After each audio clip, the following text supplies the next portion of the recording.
It was this had an especially important impact in the future of Germany.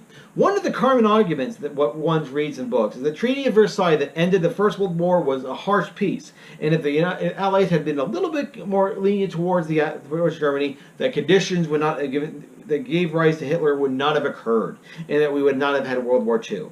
On the other hand, the Allies realized the stupidity of strapping Germany with the entire cost and guilt of the war. On the other, though, none of the Allies really trusted Germans. So a way had to be found to control Germany without punishing all Germans. After World War I, the United States and its allies disarmed Germany in a hope to keep it weak. After World War II, they just simply occupied it, divided it into 4 zones with a great power responsible for each. After World War I, the Allies insisted that the emperor would be removed and that Germans would create a democratic government to replace the old one. After World War II, the Allies arrested the German leaders, put them on trial, sentenced the bunches to jail, executed a few, and declared that they would set up a new German government. The plan was that after a while, Germany would be reunited. But it was clear that by 1946, the Soviet Union and the Western Allies would not be able to agree upon how exactly that was supposed to be done. In 1947, we were convinced that the struggle with the Soviet Union was going to be a long one. And we needed to have some plans in mind.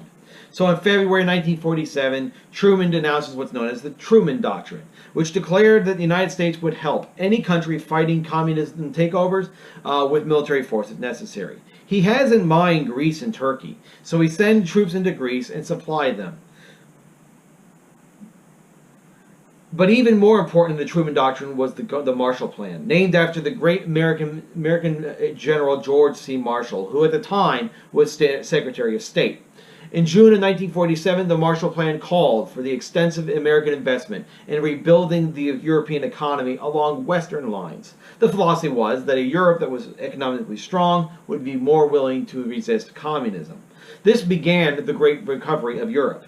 The Marshall Plan was not only meant for the Western European nations, but it worked out that way because Stalin refused any Marshall Plan aid to enter any area that he controlled.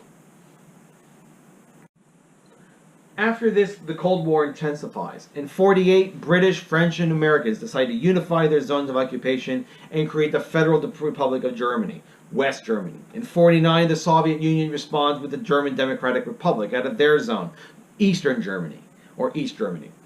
In 1949, the Western Allies create the North Atlantic Treaty Organization, or NATO, which became the principal anti-Soviet alliance throughout the Cold War and the principal worldwide treaty alliance today. In 1950, the United States and the United Nations and the Soviet Union battle each other indirectly over the Cold War, over the Korean War.